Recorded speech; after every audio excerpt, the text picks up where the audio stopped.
Hey everybody, today Rahdo rounds up the month of September 2019, which was a very, very busy month. 30 new games. My wife and I played one a day, practically. Oh, and it was tough getting through it all, but we made it through to the end, and now I am going to count them down for you and crown a new game of the month, which, spoiler alert, is a huge surprise. I did not expect this one to rank so high. I was really blown away by it. Can't wait to talk about it, but that'll be in a few minutes because first, I've got some unfinished business. Last month's roundup, I mentioned that while Jen and I played the heck out of Tapestry, I couldn't rank it because I was under embargo. Well, the embargo is lifted, and by now you may already know that I was cuckoo for Tapestry. It is retroactively my game of the month for August 2018. And in fact, while I mentioned in my final thoughts originally that it was kind of knocking at my top 10 of all time, with some more plays, I've played it 9 times now, several times solo, one time as a 4-player game. At this point, it is my number 24 highest ranked game of all time. So that's really saying something. But that is ancient history because we're talking about September. 30 games, gonna count down now, starting with my number 30, Adventure Island. Now, this is one of several games that I'm going to talk about now that are really focused on the narrative, trying to tell a big, exciting, dramatic story through gameplay. And while I think Adventure Island does a very good job of that, players are working cooperatively in a Robinson Crusoe, a deserted island type situation, trying to survive and thrive and all of that. My problem with it, the reason it ranks so low, is because it's really, really simple. The card play, the way the mechanisms tie to the thematic story that evolves over the course of the game, all that is really nice. But the actual gameplay, it's kind of like my first adventure game level stuff, because really it's just about moving your survivor, and everybody has a survivor with special powers. That's all very nice. To different cards, trying to get as much done in a given day before we have to feed everybody, and rolling dice to gather resources and do other things, do tests and challenges and stuff like that. That's fine. There's nothing wrong with it, but it's so simplistic. I think it would be great. I would totally play this with my niece and nephew if they were to come to visit, but Jen and I, as hardcore game geeks, board game aficionados, there just wasn't enough going on. I think structurally it's very sound and well put together, but just so featherweight. This is definitely for families, which is why it's at the beginning of my list, at the top of my list, the start of my list. Number 30 of the month, Adventure Island. Now we move on to number 29, Adventure Games Dungeon. This is another game that is, it's the beginning of a series of games. There's actually 2 out, Dungeon, and I can't remember the other one. It's a high-rise corporate break-in adventure type thing. The publisher only sent me Dungeon, so that's the one we played. And this, again, is a cooperative adventure game where we are trying to, solve a series of puzzles and obstacles to try to get through to tell the complete story. In this case, we find ourselves locked in a dungeon in a kind of quasi-fantasy world, and we have to escape. And along the way, we meet other prisoners, we have adventures, we solve problems, and we uncover the mystery of how we ended up there in the first place. That's all fine. And this game really feels so much like a classic point-and-click adventure, from back in the 80s and 90s, LucasArts and Sierra games, all those old style games. This really captures that feel. It does it very nicely. The presentation is great. The exploration is really nicely done. Everything is great about this game. My only problem is the same as Adventure Island. It's so lightweight. This is kind of like my first point-and-click adventure because, I don't know, if you ever played the old point-and-click adventures, there's always the example LucasArts folks gave of, well, if I've got a bologna sandwich, I take it apart, I use the bread to slip it under to get the key out of the door, and like really complex series of things to solve problems, or I can just kick the door open. This game is more just kick the door open. Most of the time when you find something, you know what you're going to do with it. And this is less a series of challenging puzzles to solve. The game comes with a very elaborate, very well implemented hint system. you're not going to need to use it very much at all because it's so easy. Again, I think this would be a wonderful game to play with families, or maybe first-time gamers, or people who care less about the challenging gameplay and more about the fun sense of exploration, because it does that well, but the gameplay is just too light for me and Jen. And that's why the new adventure game series, or specifically the dungeon installment, ranks at number 29. Then we move on to number 28, a new cooperative game called Last Bastion. Although it's not quite so new, this is a retheme remake of a hugely popular cooperative game, one of the first major cooperative games of modern board gaming, Ghost Stories. It is from designer Antoine Bauza, and I believe this started out as kind of like a 10th anniversary re-release, but it morphed and evolved into a completely separate standalone game that, don't get me wrong, still uses 90% of the core gameplay mechanisms of Ghost Stories. If you know Ghost Stories, which is widely lauded as the most challenging cooperative game ever, with good reason. It's a super hard game where players are working to try to save a small village from an onslaught of, well, ghosts in the original game. Now we're trying to save it from an onslaught of fantasy monsters because we've taken the Chinese myth setting and replaced it with a more generic fantasy setting. Some people will be very disappointed by that because certainly Ghost Stories had one of the most unique settings in modern board gaming, and that's all been jettisoned to go with more standard, Gygax, Tolkien-y type stuff. But if you like that kind of stuff, hey, it's done really well here. The presentation is through the roof, great miniatures, everything about it. And if you ever enjoyed Ghost Stories, you will enjoy the gameplay here because, like I said, it's 95% the same. The main difference is it's been streamlined a little bit. A few of the rough edges have been sanded off just so that the game has a kind of a more even flow. Don't get me wrong, it's still just as hard as it's ever been, but it's maybe not quite so swingy. And, so things have just been tweaked and adjusted and balanced. There are new things. There's a lot more playable characters than there ever was in Ghost Stories, at least before you got a bunch of expansions. That's really cool. Some neat player powers. It's great. It's real. Oh, and again, the production is stellar. Here's my problem. Two problems. One, my problem is not the difficulty level. I was always cool with the difficulty level of the original Ghost Stories. It's still here. My problem is in that urge to simplify and streamline, one of the things that Antoine Bauza did is he completely eliminated the brilliant two-player scaling rules, or solo scaling rules. Now this doesn't even support solo. Which was the notion that, hey, if you and I are playing, the other characters of the third and fourth, they still exist, and we have special, I think they're called power tokens, we could use to call in help from the third and fourth player, who are kind of virtual players. That was so wonderful and rich and compelling. That's been completely jettisoned. And now the game is just shorter to make up for the fact that only two players are going to have to try and hold off the onslaught. That, I think, significantly weakened the two-player experience, and it completely eliminated the solo experience, and that is heartbreaking. I would say now, if you want to play Last Bastion as a two-player game, you should really play with 4 characters, each player controlling 2. The rules don't say that, but if you want to get the full, rich, and exciting and interesting collaboration between players with special powers experience, you got to play that way. And that was heartbreaking. My other complaint is I was hoping, over 10 years ago, there were certain things that were standard in board game design that we've kind of evolved beyond, or we do more interesting stuff, and that is dice, roll to resolve combat. Nothing has changed about the combat system, and I had really hoped that Antoine would have come up with something a little bit more meaty and interesting than just roll and try to match symbols. It's fine. It still works as well as it ever did. But these days, you just want something a little bit more. So that's why Last Bastion comes in at number 28. Then we move on to number 27, Carnival of Monsters. Now, this is a new card drafting game from Richard Garfield, Mr. Magic the Gathering himself. And it is a very, very good example of the card drafting formula, which of course means I got a handful of cards, I'm going to take one for myself and then hand the rest to my neighbor. My other neighbor hands them to me, and we try to play as best we can, always thinking, should I take a card that's good for me or deny my neighbor one that's even better for them?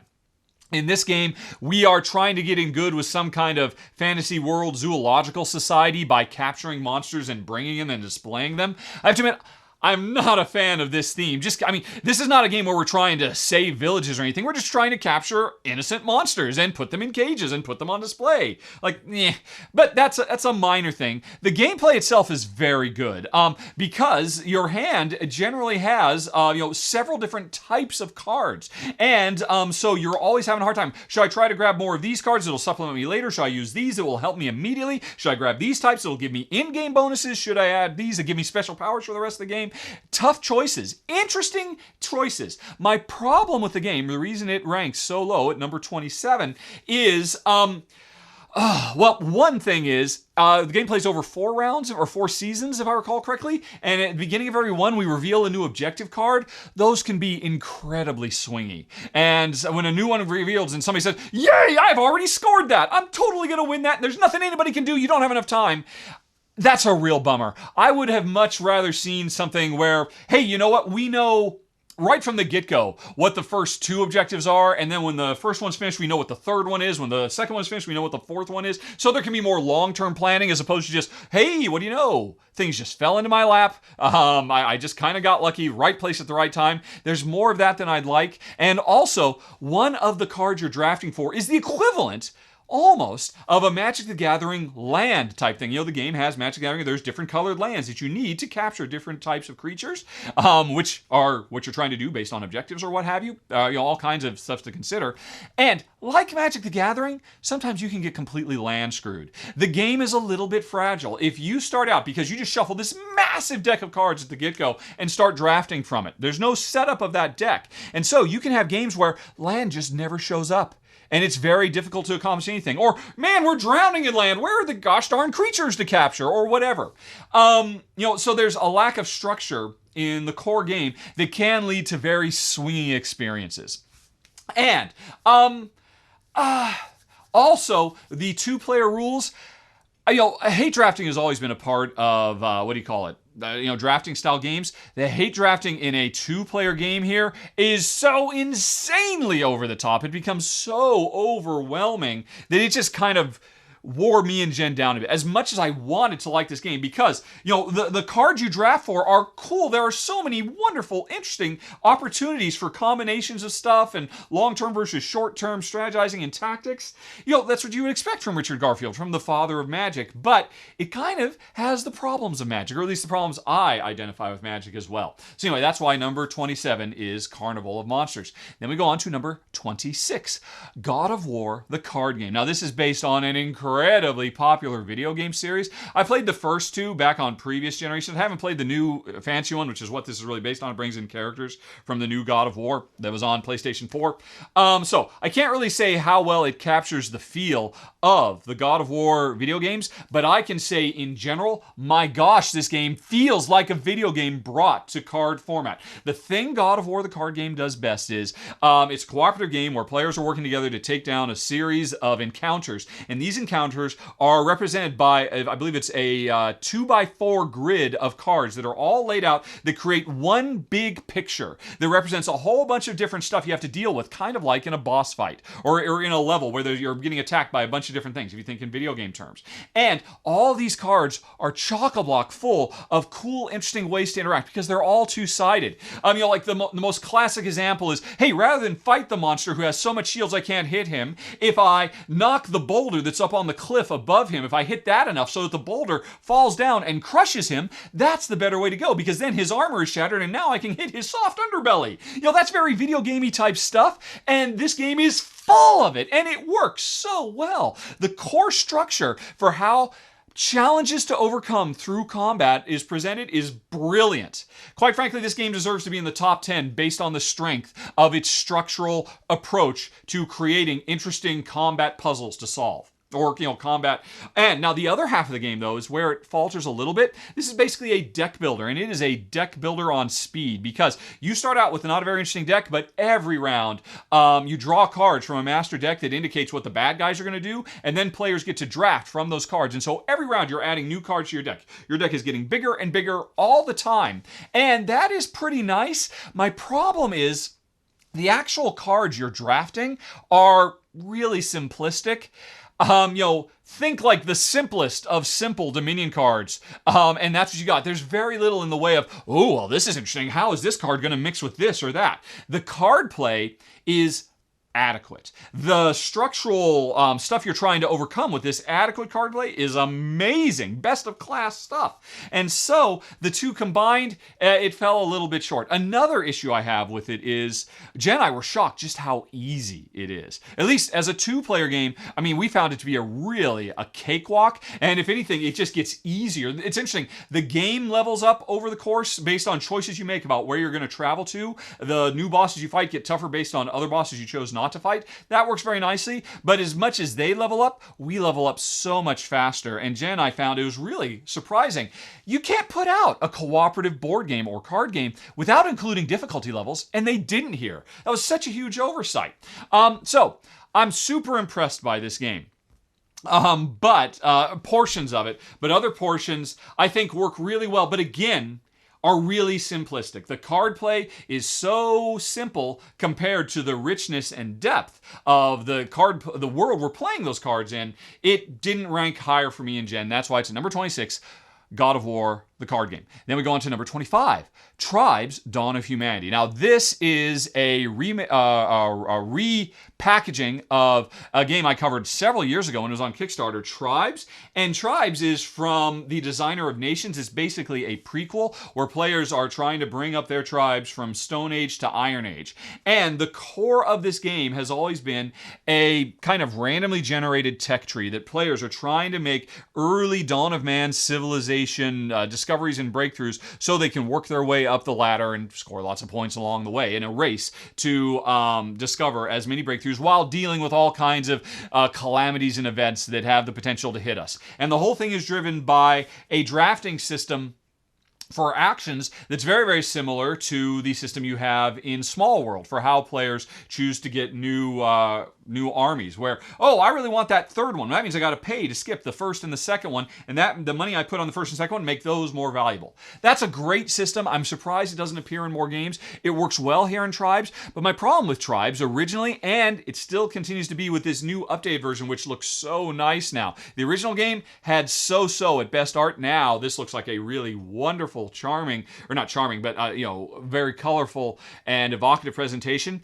But like its predecessor, the two-player is just okay. And it's really going to be so much more interesting when you get 3 or 4 players. That core system that you would see in Small World really benefits from more players in general. More players, mixing things up and taking stuff you want to get, but creating more opportunities elsewhere. And at 2-player, it works, but it's just not as exciting. I basically kind of have the same problems from a 2-player perspective. I played Tribes at a higher player count originally, and I thought it was brilliant. So I expect it's still brilliant here, but I've only played it as 2-player, this new updated version. There is one more thing I was really shocked by, though. That at first I thought, wow, that's really awesome. Like I said, this is a game of a tech tree. There are multiple trees where if you develop this, then that gives you access to this, which gives you access to this. More and more and more breakthroughs technologically. And in the original game, this tech tree was this big, complex web of, oh, if you unlock this, it gives you access to these 2 things, and this one gives you access to this, or this one over here. All the complexity of those webs of connections between branches of this tech tree have been removed. And now the tech tree is really simple. A leads to B leads to C in 4 different columns. But players can create their own branches that go off in different directions. I like that in theory, and I think maybe it would work at higher player counts where you have more people exploring more branches, thereby giving more opportunities. But in the 2-player game, it did not work very well, and I so missed the original board where it just comes with a huge smorgasbord of technology connections to explore.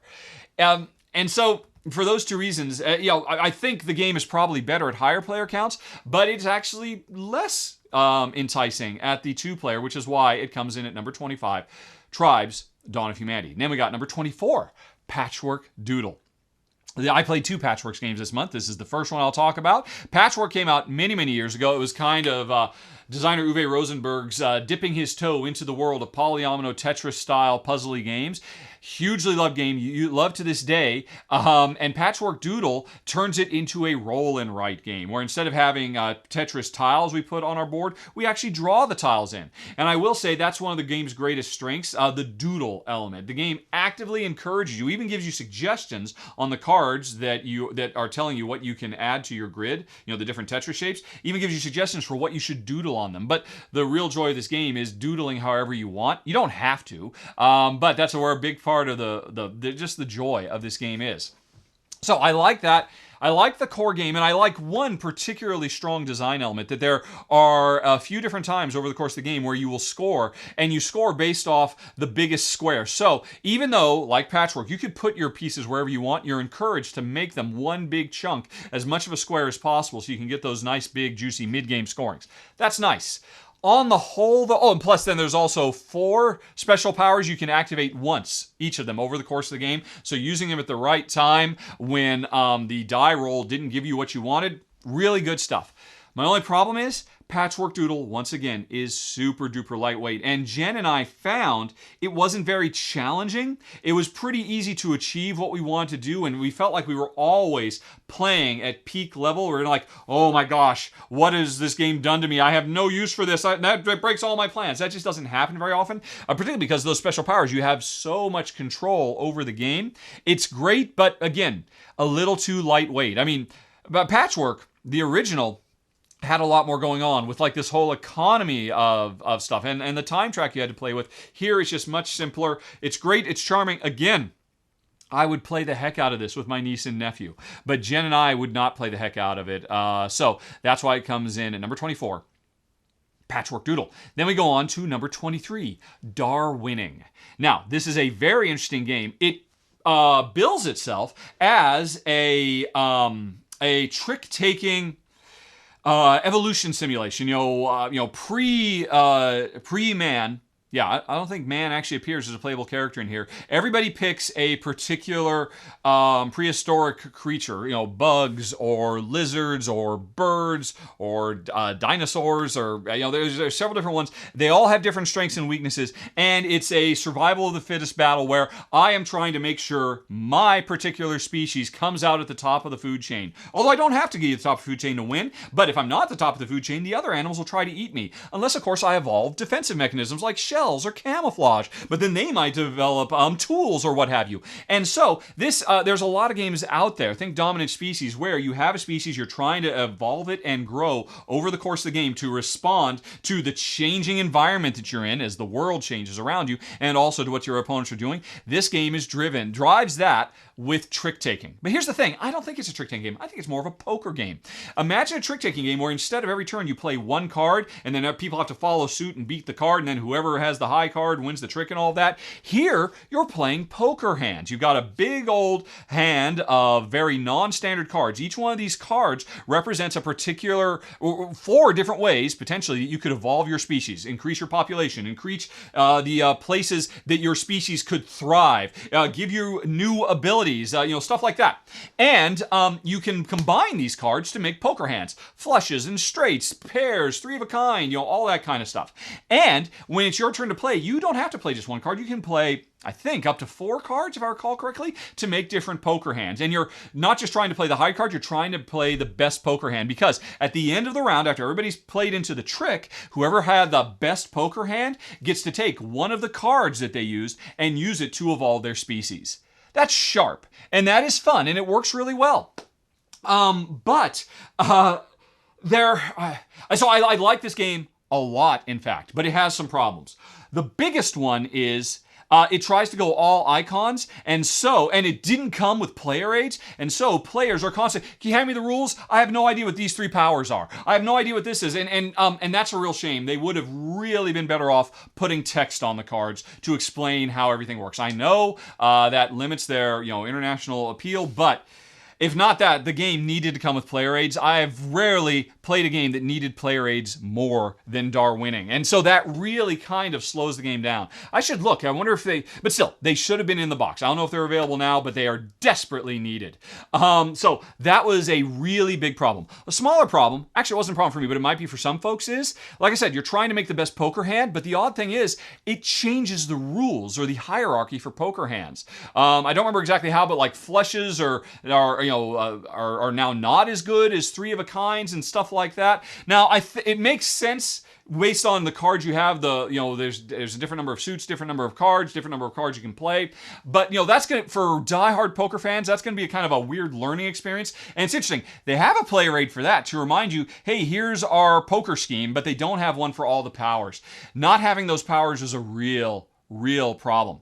And there are some other weird little rules that are very, very difficult to get your hand on. So the game is kind of fiddly with all the stuff you got to keep track of. But and that's kind of why it ranks lower, because the game itself is really good. The interplay between players, you think you're going to eat me? I'm protected. I'm going to turn the tables and eat you. I can actually eat up on the food chain because I'm super brilliant. And suddenly you fear me now. Or I'm just going to stay small and inconsequential because we're breeding like crazy. We're going to win this game just based on because you can't eat all of us. Lots of cool, fun stuff. The evolution game here is brilliant. And the trick-taking / poker stuff works really well, but there are just hurdles you have to get through. So this is a game that if you're willing to put in the time, you will definitely find a wonderful kind of a diamond in the rough. But like I said, it is rough around the edges, which is why it comes in at number 23, Darwinning. Then we got number 22, Time of Legends Destiny. Now, this is my first Kickstarter game, so please remember I did a paid preview, so take my personal opinions with a grain of salt. What did we think about the game? Well, this is the third game I'm talking about today that is all about creating big, expansive, dramatic narrative storytelling within the confines of board gaming. Adventure Island and Adventure Games Dungeon, and now Time of Legends Destinies. And this one, it's interesting. The complaints I had about the other ones were they were just way too light to be engaging for me and Jen. The interesting thing about Time of Legends Destinies is it's also fairly lightweight, but it doesn't feel like a compromise. It doesn't feel like a mistake because they just say right up front, this game is intended to be 80% narrative, 20% gameplay.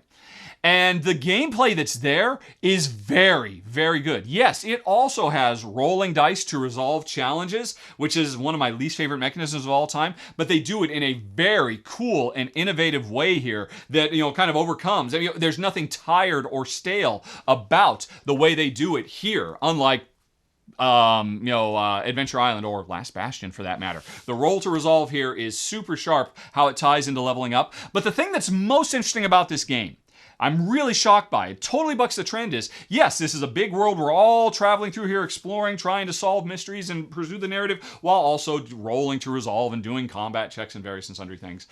It's a competitive game.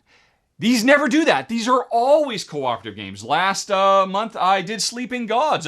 Earlier this year I did Tainted Grail. Seventh Continent. These are always cooperative. But Time of Legends Destiny says, we're all competitive. And that so flips the script and really makes this a very, very interesting experience. I was really impressed by it. It does so many really cool things. Why doesn't it rank higher? Well, because at the end of the day, upon reflection, as impressed as Jen and I were, and we really had a great time playing it. And there's lots of replay baked into this as well, because you can play with different characters. Each character has multiple ways to win the game. So even if you know where everything is, the game becomes less of an exploration and more of a race to get the right stuff at the right time. So it has replay value, unlike some of these more cooperative ones because of the competitive nature. But that 80-20 split, 80% narrative, 20% gameplay, I think Jen and I would have liked to see more 50-50 or maybe 60-40. Just for our personal taste. All that said, another thing that's amazing about this game is one of the best digital app integrations we've seen yet. Does so much to make this world feel alive in a way that, even like Fantasy Flight's Lord of the Rings, Journeys to Middle-earth did a lot of this. It pales in comparison to what Time of Legends Destinies does. So, if you're looking for a great communal storytelling narrative experience where the world truly feels alive and every choice you make make has meaning and consequence, and you're looking for a competitive game, you've come to the right place. Time of Destinies Legends, man, that ticks so many boxes. It's my number 22.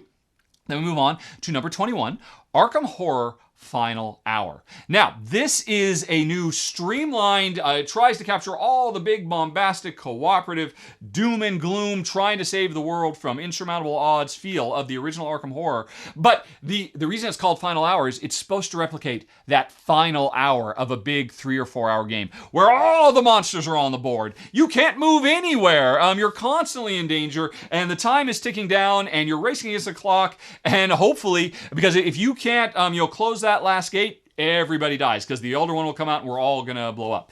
This tries to tell just that last hour of the game in a very tight and frenetic, puzzly, cooperative game, and it does so many things so well. At the core of this game is a very Gloomhaven idea, where I've got on my turn, I'm going to play a card that has a top and a bottom action. I will either do the top or the bottom action. I can't do both of the actions. And when I play that card face down, so my teammate doesn't know what I'm planning on doing, I also have a hand of initiative cards that range from 1 to 30. I play an initiative card on top, and everybody can see. So everybody can see I played a 3 on that card. That means all my other teammates, they don't know what I'm planning on doing, but they know I want to do it really bad, because the first players, who go first initiative, they do the top half of their card, which is usually a good thing, and then the players who come later in initiative do the bottom half of their cards, which is usually a bad thing, or a combination of good and bad things. So if I played that card face down and you're wondering, well, how do I feel about it, and I put a 22 on it, you could probably guess I'm comfortable. Maybe I even want to do the bottom half of that card. But again, this is kind of like the Mind or Hanabi. So many of these games these days, which I love, the notion of we cannot share information. We have to intuit from each other. Because, hey, we're on the other sides of the world. We're not together. We don't have time to plan. Right, what do I think they're going to do? I can see what they're going for in part, and now I got to make my plans. And then everybody reveals what they really wanted, and then you work out the puzzle. Very Gloomhaven-y, and I like it a lot. In fact, I love it. It is so brilliant. And this game, and then the core gameplay of the monsters kind of leapfrogging over each other, kind of Legends of Andor-esque, as they all try to get to the final ritual site that we're trying to protect. And there's actually an element of clue, where to win the game, we have to uncover enough clues, literal clues, to guess the symbols that will prevent the final gate from opening. A lot of neat stuff here. I have one main complaint, and I believe it's only true for a 2-player experience, as always, and that is the cards. I play this card face down. The interesting thing is, everybody has a deck of cards that are thematically tied to who they are, whether you're Jenny Barnes or Ashcan Pete or all the old Arkham Horror characters. The bottom of everybody's cards, they're all the same. We all have basically the same deck with a couple of little tweaks that are kind of thematically tied to us. The top half of the cards are more unique and are more thematically tied. And as a 2-player game, each player gets to play 2 cards. And I really started to feel like that there was not enough variety. We tap tea in the same cards over and over again. Plus, our deck of cards, there's 2 of each copy. And when you play with more players, each player only plays 1 card per turn. And so, if 4 players each play 1 card, even though we all have half of our cards are pretty much the same thing, you're going to see a lot more variety. And when everybody reveals, you're going to have, oh, is this what we planned? How are we going to solve this problem? In a 2-player game, there was not near as much card variety as I would like to see. I think it would work fine at higher player counts. I can't confirm, but at a lower player count, it became a little bit more rote, and the core imperfect communication puzzle just didn't work as well as I would have liked to see, and that was heartbreaking. Gloomhaven has, in my deck of 12 cards I've got, there is so much variety. The tops and the bottoms are unique, and the functions of the top and the bottom often switch. Here, there's just not as much. And so you need to play this game at higher player counts to introduce that variety just through a bunch of people, each playing 1 card. 2 players playing 2 cards each round. It was just a little bit of a letdown, which is why it comes in at number 21, in spite of so many brilliant elements. I'm really impressed by everything else, but still, that's what held it back for me and Jen, which is why Arkham Horror Final Hour is number 21. Then we move on to number 20. Imhotep Duel, which is a reimagining of a very cutthroat area control game that came out, or not kind of area control game that came out a few years ago called Imhotep. I believe it got nominated for the Spiel des Jahres.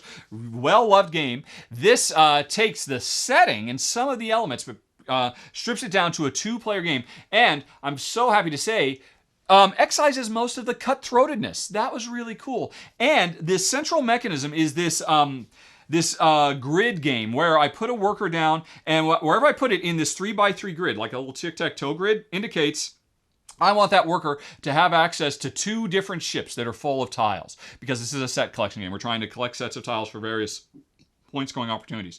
And when I put that guy down there, he could grab this or this boat.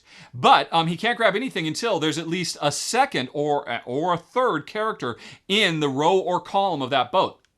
And so if I go a place and then you go to a place right above my guy, now we can both get something out of that boat if we want to take the turn. But the question is, will I get what I wanted out of that boat, or will you end up getting what I wanted? And the tug of war that goes on in this grid is brilliant.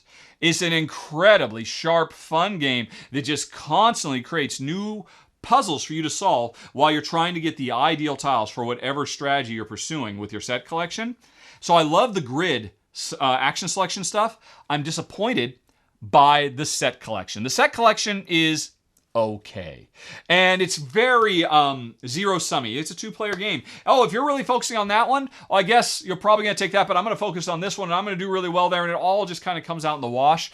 I would have liked to see this grid in a bigger game driving something more, because the set collection is okay, but it's just okay, and it doesn't live up to the other half of the game. So, it's a good game. Jen and I definitely enjoyed it, but I think the set collection probably would have worked better with more players. So there would have been, competing for second and third place on the set collection race. The binary, well, I won it or I lost it.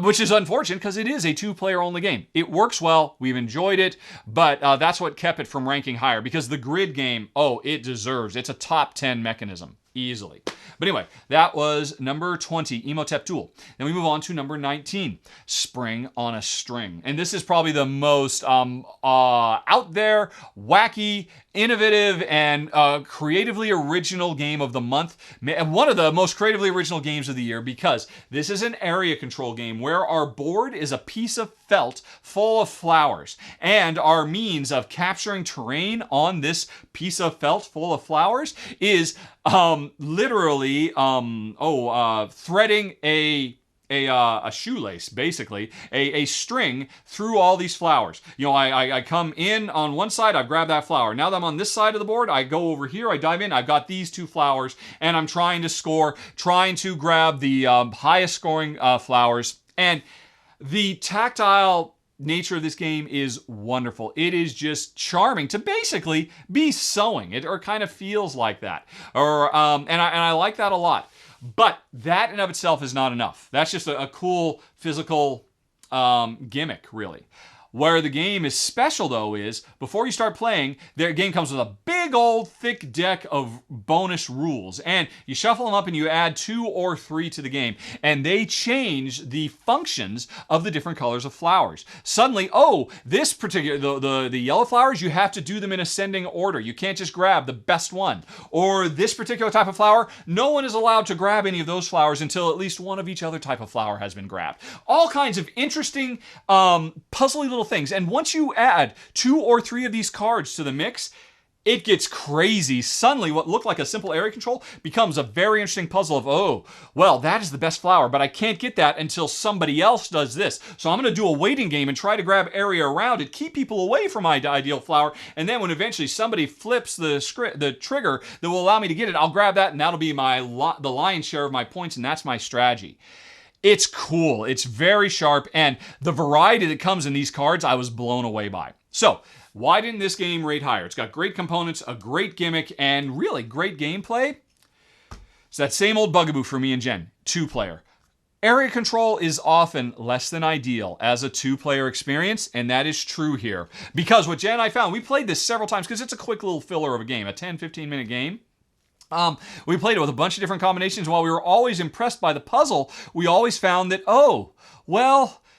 we needed a third player, mixing things up, jumping in because, based on this particular puzzle, you're going to take that corner of the woods, I'm going to take this corner of the woods, and there's just not going to be that much area control. There's not going to be that much vying for a similar thing, or, we're both waiting until somebody does it, and okay, I can see in 3 moves, you're going to be the one who flips the thing so that I can get this thing right. Can I wait? And it just became a little bit too... it lacked that zest, that zing that I think it would have at higher players. So, again, this is a great, my nephews, I have a niece and nephew, by the way. Hey, Zane and Zoe. They're great kids. This would be a lot of fun to play with them, but I could play this with my mom, too. It gets more complex the more of these rule cards you add. If you could play the game with no rules cards, or just one, and you could play this as a gateway with anybody, but the key thing is, you gotta have at least 3 players to make it interesting. 2 players, it just didn't have the life. And again, it's that old area control. It's tough to make really phenomenal 2-player area control. And Spring on a String didn't quite do it. But I could totally see this being a fantastic game at higher player counts. Let's move on now to number 18. Patchwork Express.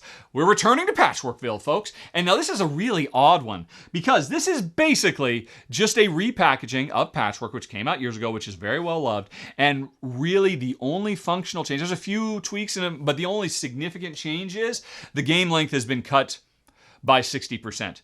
Patchwork was probably a 25 or 30 minute game. This is a 10 to 15 minute game, even 5 minutes. I mean, if you're really going quick, because you just have a smaller quilt you're making and you have fewer turns to go, but you still have the economy, you still have the time track, everything else stays pretty much the same. And it works. If anything, I don't know if this is true because I haven't played Patchwork in years. It feels like the economy is a little bit more forgiving. Your ability to get buttons, which are basically money that lets you buy the tiles you need to grab. I didn't feel quite as stressed in this game, in part because it plays in half the time, if less. But it felt like there was a little bit more... I was able to get the buttons I needed. I was able to get stuff without really struggling quite as much. And and this is a 10-minute filler game. If you like Patchwork, but you want to play it in literally, the time it takes to, you're just waiting for somebody else to get off a phone call. That's what it delivers. Whereas Patchwork was a longer game. Patchwork. It's been so long since I played it. I could be wrong here, but it felt like it was slightly heavier too, because this one felt so much easier. There's one less bonus scoring opportunity now. And it's nice. It works really well. But Patchwork Express reminds me of why Patchwork, I ultimately didn't keep it compared to so many other Tetris games that are coming out. I find less and less it to be compelling where, hey, it's a tile laying game where I can just put the tiles wherever I want. I really do want some kind of restriction, like a Tetris mechanism where they have to come in from the top and slide down, or they have to expand from existing, stuff like that. It's a special tile laying game where there's no restriction on how I lay my tiles, other than just trying to puzzle stuff together. And so, it's great. If you love Patchwork and you're just looking for a game that plays in half the time and is a little bit more forgiving, you should check out my number 18, Patchwork Express. Then we move on to number 17, Yukon Airways. This is a beautiful production, a dice drafting, pick up and deliver game where players are running airlines, or like little small prop plane airlines trying to get tourists to various destinations in the Yukon territories.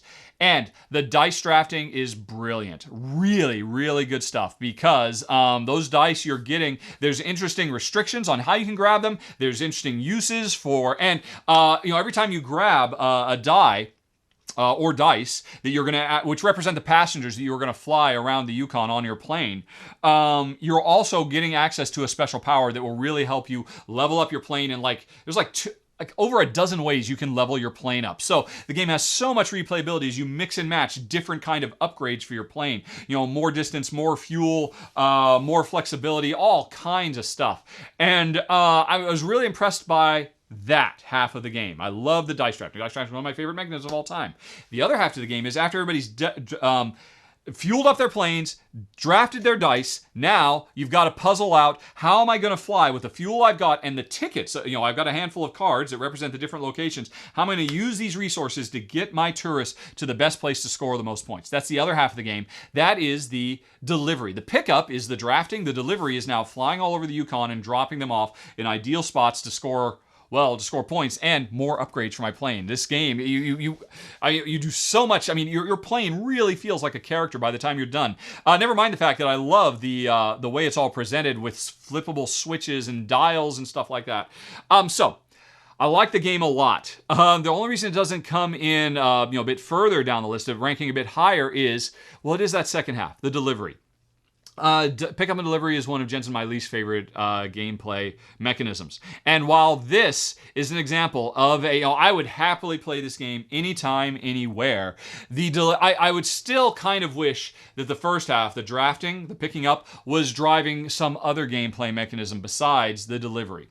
It works well. It works great, because there's a race. There's only so many opportunities to go to these areas, and so you're vying for player order. If both players are trying to deliver a particular type of tourist, then I'm not going to be able to get there. Okay, well, what's my backup plan going to be? But it is still all about traversing the world, spending fuel, and if you like pick up and deliver, you've really got to check this out. If you don't like pick up and deliver, you might want to check it out anyway because it's one of the best pick up and delivers I've ever played. But it is still all about that delivery stuff, which again is just a little bit less compelling for me and Jen. But really wonderful example. Definitely worth checking out my run through of number 17, Yukon Airways. Then we go on to number 16. Sovereign Skies. Okay, this is my second paid preview because this was on Kickstarter, so take my personal opinions with a grain of salt. I like this game a lot. We are definitely getting into the I'm excited now half of the countdown.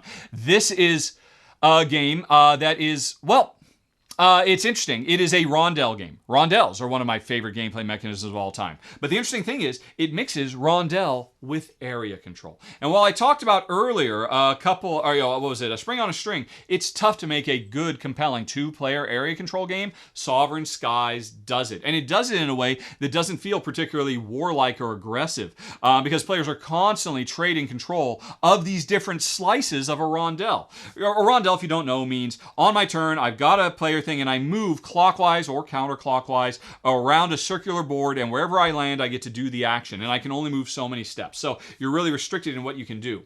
I love rondels, and I love it when games do cool stuff with rondels. In this game I can pay resources to travel farther. That's not unusual, but I can also pay even more resources to turn around and go the opposite direction. That's really cool. You don't see that very often. The rondel itself is modular, so every time I play I get a different layout, and sometimes wedges of the rondel that are really good would be right next to each other. Sometimes they're opposite each other, so that really changes the feel from game to game. But the other thing is, one of the things I do on these rondel wedges is I drop off spaceships, because this is a intergalactic colonization diplomacy game, and so I can drop off my ships, because the different wedges of the rondel represent different alien planets, and I can get assert dominance over these planets, or not aggressive warlike dominance, but more like peaceful trade negotiation dominance. These aliens love me the most, which means whenever you go to a planet where the aliens love me, I get paid, Jack. I get a little something, something. And so you're trying to control the majority of it while trying to do a bunch of stuff. It's a really sharp game. You can watch my run through. I really liked it a lot. It looks like it's successful on Kickstarter. I'm very happy about that, because I think this would potentially be a keeper for me and Jen. But anyway, that was number 16. I think the Kickstarter is still going on right now. Sovereign Skies, and that's true for Time of Legends. That Kickstarter is still live right now. Okay.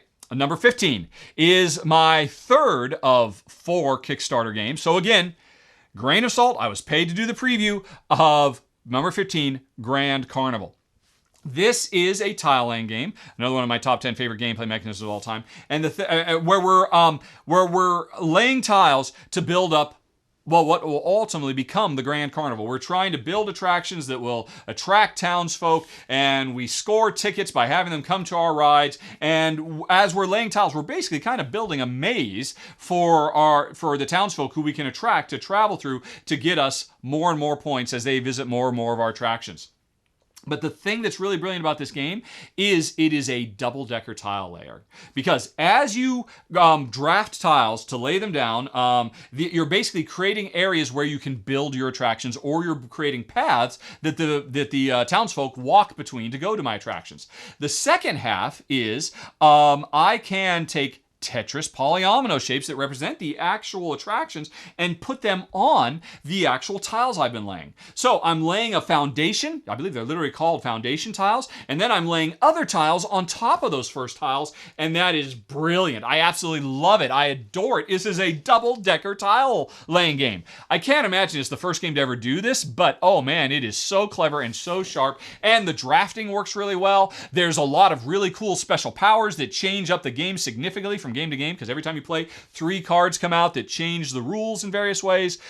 This game has it all going on, and I believe its Kickstarter is still live now. Yeah, actually, all 4 Kickstarters I'm going to talk about today are still running right now if you want to go check them out. But remember I said I was paid to give my personal opinions, but those are my opinions. Number 15, Grand Carnival. Then we got number 14, Deep Blue. This is the latest game from publisher Days of Wonder, and it is a very sharp push your luck game where players are crewing a salvage ship, going out into the ocean to do deep wreck dives and bring all kinds of treasure up to score lots and lots of points. And there's a lot of really cool elements to this game. One is the fact that it's kind of, I was going to say a deck builder, but it's not really. It's a hand builder, kind of like Concordia, because one of the things you can do every round is recruit more and more cards to your hand that represent your crew. That means when you go on a dive, you can leverage your crew to get treasures more effectively or do various and sundry things. So you're building up your crew, and there's a brilliant hand management thing that I love here. Concordia has now popularized, not the only game to have done it, but it's popularized the idea of I got a hand of cards. As I play more and more cards, I don't get them back until I waste an entire turn bringing all the cards back into my hand. This game has that same basic idea, but you don't get to bring all your cards back. You bring a random collection of them back. So your crew is a bit unpredictable. You don't really know if your best diver is going to recover from the last dive. If they didn't quite, they've got the bends or something like that. And so you got to spend a whole nother turn getting them back. So there's like this whole extra element to the hand management that I really enjoy. Very, very cool and fresh and original. But that's I'm bearing the lead. The main element of this game is push your luck, because when you decide on your turn, I've gotten my ship into position, I've got the right crew in hand, I've given myself some bonuses, I'm going to do a dive, and that means players are going to sit back and watch as I go into a bag and start pulling gems out. Gems that represent treasures I'm trying to find, especially if I've got the right crewmen to get those treasures. But bad gems that represent running out of oxygen and running afoul of sea monsters, deep denizens of the depths. And so hopefully, if I pull those, I've got crew members who can help me fight the monsters or carry extra oxygen. And so I can keep diving as long as I want until I bust, which is really, so if I want more, do I keep going? When do I stop? Because the brilliant thing, I mean, you've played a lot of push your luck games over the years, but this one has this element of, okay, I could stop now. This has been a really effective dive. But I haven't used this crew member yet. I brought him along because he's the silver and I just need 1 more silver. I know there's 6 more silver in this bag. It's very likely if I go again, but if I pull another oxygen, I bust and I lose almost, not everything, but almost everything. That's cool. This really elevates push your luck so far beyond the other, like Quacks of Quedlinburg is a super popular push your luck game. This destroys Quacks in terms of the depth and complexity of the push your luck game. It's there's so much more than just push and push because you've got a lot more going on. Especially because the other brilliant thing is when I start a dive, if other players are nearby, they can jump in and accompany me on my dive. And they can bring their own crew. And they might be better suited for a dive than I am. But by jumping in on my dive, they are totally at my mercy. So another consideration I've got is, man, if I stop this dive now, you're going to get more out of it than I will. I'm going to keep diving until I shake you because I think I can survive the monsters better than you can. Oh man, and meanwhile you're just like, please stop diving, you're gonna kill us all, please. The drama that is here as players, actually I think the rules even say you can negotiate. Please stop diving. I'll give you a freebie, I'll let you join me on my next dive. That kind of stuff. The interplay between players is just wonderful. I really adore this game. I have one complaint, which is why this game didn't make my top 5 of the month. It's 2-player again. There is 0 work done in the design of this game for player scaling. And because so much of this game is about players trying to piggyback off of other players, but the board is this big, gigantic board. It's a huge ocean out there. And so you might be on the other side of the map, and suddenly, because there's not 4 player ships all over the place. If there's only 2, it really cuts down on the opportunity for players to interact with each other on communal dives. And that drives me nuts. Why can't I flip the board over and have the 2-player tighter version where there are fewer dive spots? So that 2-player gaming can have that same level of interaction as the higher player counts. Drives me nuts. Oh, and then there was also a really big problem with a couple of the gems types look very, very similar. Say lovey. But that's the thing that kept it out of the top, because this is one of the best push your luck games I've ever played. But I'd want to play it at higher player count because there's 0 player scaling, which breaks my heart. Number 14, Deep Blue. Number 13, next up, is Ragusa, which, if I had played this a month earlier, it no doubt would have made my recent top 10 worker placement games, or as some people like to call it, my top 10 most innovative worker placement mechanisms, because Ragusa is so brilliant. This is a worker placement game. It's a standard Euro. We're collecting goods to convert into points via various and sundry means. You know, stuff you've seen a million times. But the interesting thing here is every time I put a worker on the board, I'm not just activating 1 space, I'm activating 3 spaces around it.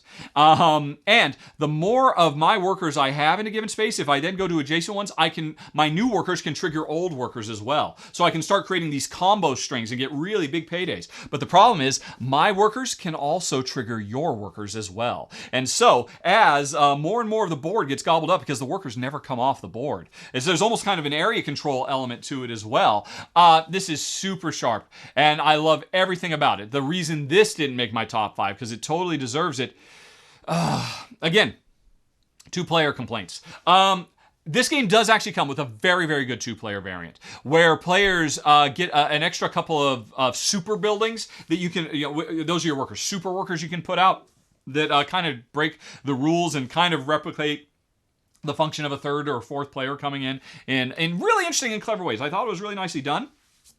But those power workers, those power buildings you have, significantly up the cutthroat nature of this game. Like I mentioned, there's kind of an area control element to this game. As I put my workers out and I try to corner particular markets and whatnot, I try to ensure that, okay, if I'm going to trigger your buildings, I want to do it when it doesn't do you any good at all, because you're already full of the resource that those buildings would get. So there's already a little bit of a, wow, I could really try to mess your plans over. But the 2-player variant introduces these power buildings that makes it really ups that players can really mess with each other's plans. And that was unfortunate, because the interesting thing is the game comes with a very cool solo variant that actually introduces a 3rd and a 4th player on the board who function more like regular players, although they're not exactly. But I so wish there would have been a 2-player variant that used dummy players, because then the thing about area control is when you have 2 players, it's implicitly more cutthroat. It just is. With more players, I can't spend all my time trying to ruin you, because that means I'm slowing my game down, I'm slowing your game down, but then the 3rd or 4th player, their game is accelerating. So it's less cutthroat in general. Whereas in 2-player game, anytime I slow you down, it's helping me. So if the solo rules had been applied to the 2-player game, I would have been over the moon. This would have been in my top 5. This would have been in my top 3. It's so brilliant. And if you don't mind cutthroat, zero-sum, 2-player, chessy style, counter-move type stuff, it's a great 2-player game as well. But this is one of the most brilliant breakthrough innovations or evolutions of worker placement I've seen in a long time. Which just that by itself brings it up to my number 13, Ragusa. I'm thirsty. Hold on a second, folks. I've been talking for... How long have I been talking for? Oh, it's too small. I can't read it. 52 minutes? Oh my gosh, I got to speed this up. Is it really 52 minutes? 57 minutes! Okay. Geez, I haven't even gotten to my top 10 yet. Okay, folks. Time to move it. Where was I? Oh, number 12. First Contact. This is a very cool game. It's very Codenames-esque. And if you first looked at it and said, hey, that's a Codenames clone, I wouldn't blame you. But Don't be fooled. It is incredibly unique, incredibly fun. One or more players are aliens who have come to Earth to get stuff. The other players are humans trying to figure out the alien language so they know what to give. And so you're playing a radically different game, but it's all about, again, imperfect communication. I, as the alien, can request things using my language, and I've got this customized language.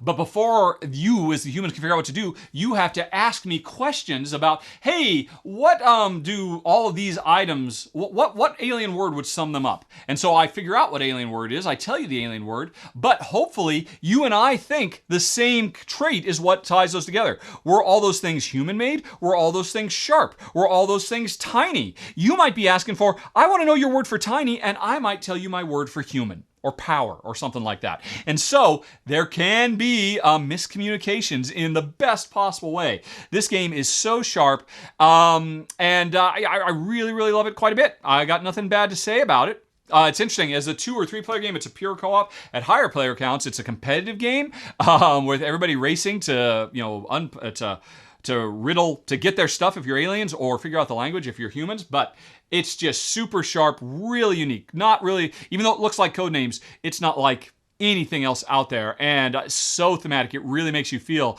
like you are dealing with aliens and you can't speak the language and you're just trying to figure it out. So that's number 12, First Contact. Number 11, Queenz. Okay, this is a wonderful little, a tile drafting and tile laying game, another Tetris style game, and oh man, it's super sharp. Actually, I didn't think about this now. It's kind of got a double-decker thing going on as well, because I'm trying to make my own little field of flowers, which means I'm puzzling together these polyomino pieces. But laying on top of the polyomino pieces are actual flowers that I have drafted from a central field. So I'm trying to build, shapes and sets on top of Tetris pieces. And like Grand Carnival, which was brilliant, this double-decker. Oh my gosh, I just realized this. Queenz is a double-decker tile layer as well. It works so well here. It's super sharp, super pleasant, fun, fast, just misses my top 10. Really like it a lot. From Bruno Cathala and another first-time designer I cannot remember. Check out my run-through to learn more about the and with art by Vincent Dutray, so it's bright and vibrant and colorful. Queenz. All right, now our top 10 countdown. Number 10, Noctiluca, the latest game from Shem Phillips, although he didn't self-publish it this time like he has been for the last few years. This is Mr. Raiders of the North Sea, Paladins of the West Kingdom. This is a very abstract, puzzly little game, along the same lines as Azul or Reef, or, where, the game is just gorgeous and it's a fun puzzle to solve, mostly abstract with kind of a light theme on top. In this game, you got a field full of super colorful dice. They've all been rolled. You pick a vector and say, of all the dice on this vector out in the field, I'm going to take all the 3s. And you're trying to do this to match certain objective cards you've got, and that's the crux of it. It's a super sweet, simple, fun, fast-playing, charming game. I like everything about it. It's gorgeous. It's super puzzly. And if anything, it kind of reminds me, although it's very different, of Five Tribes. If you've ever played Five Tribes, it's interesting. The game always starts off like, oh my gosh, there's a whole field of options. What do I do? But as the game goes on and you pull things off the board, you get more and more desperate to get those last few things, and it gets much more tense. It's great. It's gorgeous. Shem Phillips has a wonderful hit. I'm surprised he didn't publish it himself, but I recommend it. It made my top 10. Number 10, Noctiluca. Number 9, my last Kickstarter, my last paid preview of the month is for the Maderia Expansion. And Madeira is one of the greatest heavy Euro games that have ever come out. Because it has the perfect balance of really simple, elegant rules, if you think about them in thematic terms, but such deep, rich decision space to explore every time you play, and the expansion just adds more really wonderful stuff. 4 modules, a couple of them are really simple, that they don't ratchet the game up to even deeper, tougher, crunchier, and 2 of them that really take it from an 11 to a 15. I love them all. Super impressed. Number 9, Maderia Expansion. This is a speed I should have been going the whole time, folks. Number 8, ClipCut Parks. Oh my gosh! Talk about a wonderful new gimmick. This game doesn't come with yarn and a felt like spring on a string. This one comes with scissors. This is another Tetris-y style game where I've got objectives. I want to get Tetris pieces that I can put on these objective cards to score points as fast as possible, or to race players to be the first to finish them all. But I don't have Tetris pieces that I draft. I make Tetris pieces by taking a sheet of paper that's randomly generated, unique to me, and I snip that thing up to make L's or squares or S's or whatever it is, so that I can make the ideal pieces by literally cutting it up. Instead of rolling and writing, I'm cutting and, well, not writing. Instead of roll and write, it's a roll and cut. Because instead of rolling a die, and that tells me what to write on my piece of paper, I roll a die, and that tells me what cuts I can make. Actually, I roll 2 dice, if I recall. Wait, you roll a dice, and that says, oh, you have to make 2 cuts that are 3 squares long. Or you have to make a 1, 2, and a 3. Or, there's various and sundry things. Yeah, it's just 1 die you're rolling, if I recall correctly. And, oh man, the puzzle here is brilliant. The gameplay mechanism, or gimmick, if you want to call it that, is brilliant. Everything about this game is so sharp. It is surprisingly deep. And the other thing that really makes this special is there's no eraser.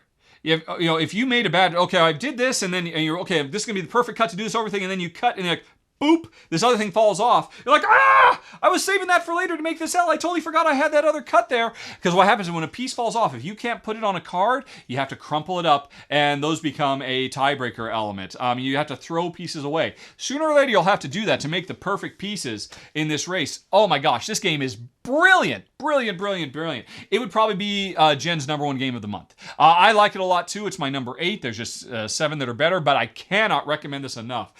Do not be fooled. This looks like it's a game for little kids, just full of construction paper and cutting. It's like a arts and projects crafts game. It is not. It is a surprisingly crunchy game as you try to figure stuff out to make the ideal cuts in ClipCut Parks. Love it. Number 7, Aquatica. This is a very cool drafting engine building game, and set in an undersea kingdom with fishy humanoid characters trying to score points by conquering terrain, getting undersea people with special powers on their side, and scoring points along the way.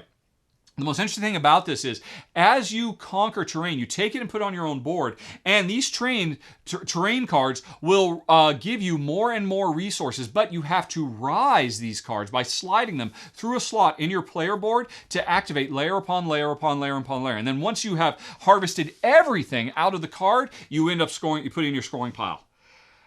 This is a really great way to simply and elegantly represent complex systems that would require tons of chits and whatnot, but it's so simple because you just slide things up. It kind of in that way reminds me of Zulkin the Mayan calendar, which replicated the passage of time by having these gears that move. Now you replicate the passage of time by having these cards that slide into slots. It's super sharp, super brilliant, a really great game. Tons of replayability with all the cool special powers everybody gets, and the cards you can draft after and all that. Really sharp stuff. Number 7, Aquatica. Then we got number 6, Ticket to Ride London. And I have to admit, I have long ago gotten rid of my copies of Ticket to Ride and Ticket to Ride Europe, because I played it a lot back in the day, but Jen and I ultimately decided this is just too lightweight. And Ticket to Ride London is also an incredibly lightweight gin rummy style game where we're trying to get cards as fast as we can to grab routes on the board to score points based off secret tickets we've got. That's what Ticket to Ride has always been. This is no different. The thing that is different is this is turning Ticket to Ride from a 45-minute to an hour-long game, which, considering how lightweight it is too long, into a 10 or 15-minute game, and suddenly Ticket to Ride becomes the perfect filler. And I'm absolutely amazed by it. I wouldn't have expected this to rank quite so high because I was so burned out on Ticket to Ride, but turning it into a 10-15 game makes it perfect. It's the way it always should have been, is what it feels like. And London has this very cool new idea, which has never been put into another Ticket to Ride game as far as I know. The idea of not only trying to get routes, but you're trying to control districts as well. That really adds an extra level that makes this better than vanilla Ticket to Ride. I'm really impressed, which is why it's my number 6, Ticket to Ride London. Plus, it has the best Ticket to Ride pieces, the little double-decker London buses ever. Okay, number 5, Manchukuo, which, My apologies, because I mispronounced it as Manchukuo in the run-through. Please, game developers, game publishers, put pronunciation guides in your rulebooks, please. Anyway, it's Manchukuo.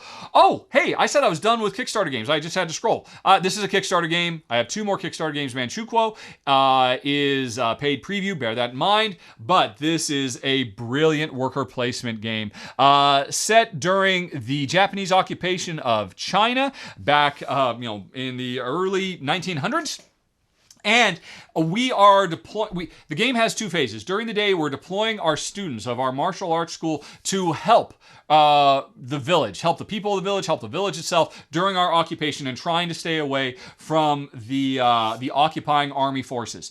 But then at night, all our workers come back and they train all night in secret. And this 1-2 dynamic phase shift, it makes your worker force have fundamentally different functions in the first half or the second half of a 24-hour period is so cool and so clever. Jen and I were really blown away by it. I'm not going to say it's as innovative as Ragusa was, but it is still a very innovative and fresh take on worker placement, does a lot of cool stuff, and it works beautifully as a 2-player game. I haven't been able to say that as much as I'd like in this roundup, but yeah, Manchukuo, it's got great presentation, it's got great replay value, it's got everything going for it. It's my number 5, Manchukuo. Then number 4, my last Kickstarter paid preview, although I haven't made this video because it's going on Kickstarter in October, but Jen and I have played it and fell in love with it. It's my number 4, Calico. It is it's another quilting game, like Patchwork. But, oh my gosh, this destroys Patchwork. Because I was talking about Patchwork earlier, how I just didn't feel the tension. It's just like, I can pretty much do what I need to do here. Calico, this looks so like a simple little family-friendly gateway game. Play it with your grandma, play it with your kids. But if you play with all the variants turned on, it is so crunchy. This is one of the heavier pure tiling games I have played because every tile you place has 3 different ways it can score you points. It can score you points based off its color, based off its the texture that's on, because we're making colorful multi-patched quilts, of course. It can score points based off its location. Those are the 3 metrics in every single tile you place. You got to take all 3 of those things into account based on the tile you're about to place, tiles you've placed previously, and tiles that you've placed, because there are a variety of public objectives that you're trying to get them laid out. There are personal objectives you have on your own board, and you cannot achieve all these objectives. It's impossible. And so this game is constantly full of agonizing compromises, which makes the drafting for these tiles all the more tension-filled. Oh, please, please, please, don't let anybody take that one. That's the one I need. It's the perfect one. Nobody should need it all. Yes. Oh, look, I just completed 2 objectives and another color bonus with this. I am blown away by this game, folks. As I was playing it for the first time, I was thinking, man, is this my game of the month? It is that good. Again, take it with a grain of salt. This is a paid preview, which you'll be able to see in a week or 2. But I am blown away by Calico. One of the best tile layers I played in a long time. My number 4. Number 3, though, beats it. Number 3, Brussels 1897, which could also have been called Brussels 1893, the card game, because it takes all the wonderful, deep worker placement, and at the time, incredibly innovative. I mean, Brussels 1893 made my top 10 worker placement games when I did a list 5 years ago, because it was so innovative. It brings all those cool ideas, pares it down, streamlines it to an incredibly elegant card game. This is the epitome of how you do the card game of, some big, deep, rich, heavy, crunchy Euro. You keep all of the feel and what made that game special, but you pare it down into a super tight package that doesn't feel like you've sacrificed anything, and yet you can play it in a fraction of the time with just a deck of cards and some cubes. And the thing that made Brussels 1893 amazing, which continues to make this amazing, it's what made Ragusa make it. Every time you place a worker, which are represented by cards now, there are 3 metrics you have to pay attention to. The actual action you want to do, plus every worker contributes to an auction that will play out at the end of the round to get bonuses, plus every worker contributes to an area control game to get different victory points. And every worker you place, you've got to pay attention to all 3 of those things, and that makes every choice agonizing in this game and makes it brilliant. It was brilliant. Would it come out like 6-7 years ago, the original one? This new revamp, it's just made me fall in love with the base game all the more. Bruxelles 1897 is just as good as his big brother. So clever, so elegant. Number 3. Number 2, Isle of Skye Druids. Now, Isle of Skye was in my top 10. It's like my number 3 tile placement game of all time. Calico probably is my number 4 now, thinking about this. I'd have to look. But anyway, that's neither here nor there. I'm talking about Isle of Skye Druids, the latest expansion, which...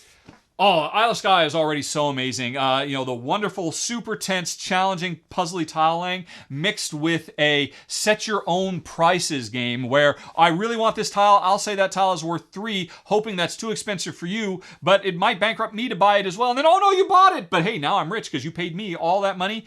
The economic portion of the game has always been brilliant. The tile laying has been second to none. Well, second to a couple, but one of the best of all time. And Druids just add so much more. Now there's a whole additional phase to be able to buy tiles from an entirely different source, the Druids, that just opens up the possibility space without actually increasing the length of the game in any significant way. Very impressive. Isle of Skye was already one of the best games of all time, and Druids just makes it better. But folks, we made it. Number 1. And I wish I had more time to talk about it, but the thing that totally blew me away, Marvel Champions, the card game. I expected this was going to be a good game. Fantasy Flight, they know what they're doing. I've been very impressed by Nate French, who is one of the designers on this. I'm not familiar with the other 2 designers, but I've been impressed by Nate French, specifically Lord of the Rings, the card game, also from Fantasy Flight, was always very impressive. But I just didn't know. I figured it'd be good, but how good it was going to be, it's the best game of the month, folks. I'm absolutely blown away by it. There's so many things I could rant about how perfectly this game does. It's not a dice fest. This is a much more deterministic game where there's a little bit of randomness. When the bad guy's going to attack me, I draw a blind card, which is very much reminiscent of Lord of the Rings, and I reveal that. So how much am I going to my superhero, whether I'm She-Hulk or Spider-Man or Iron Man or whoever I might be? How much am I going to use my cards for offense as opposed for defense? Do I hold them back to protect myself, or do I hold my own character back? Because characters have different ratings. They get to do one thing every round. Are they going to fight? Are they going to not do anything so they can protect themselves? Or are they going to try to thwart the schemes of the villains? Because this is a cooperative game, and you are racing against the villains are racing against the clock to complete their schemes. But they're also trying to KO us. If they KO us all, they win. If they complete their scheme, they win. Every round, I'm going to have a tough choice of should I have She-Hulk fight or thwart or defend herself because of what I expect is coming. That's really cool. We have a bunch of cards. There are multi-use cards because cards pay for other cards to get them into play, and so that system, everything here it's incredible. I mean, you can teach this game in 5 minutes, and it's not so overburdened by 1.5 million keywords, and it is so thematic. As a lifelong Marvel fan, I've been reading Marvel comics since I was a little kid. Make mine Marvel all the way. This so brings the feel of the comic books to life, and it doesn't compromise like so many games. This doesn't feel odd. Captain America could go toe-to-toe with the Hulk. Sure, because we need that for game balance. The characters feel true to their roots here, much more so than most other Marvel games I've ever played. I love that as a longtime aficionado. I love how thematic everything is, even though it's all about, moving tokens around from one thing to another. The things that drive these thematic powers that these cards have just feel so tied to who the characters are in the comics if you know them. And that's just amazing. But all that aside, the thing that really makes this stand out is sitting down and you and me, or just me solo, because I played this once with Jen. I played this 2 additional times solo so far, and I've loved it to death.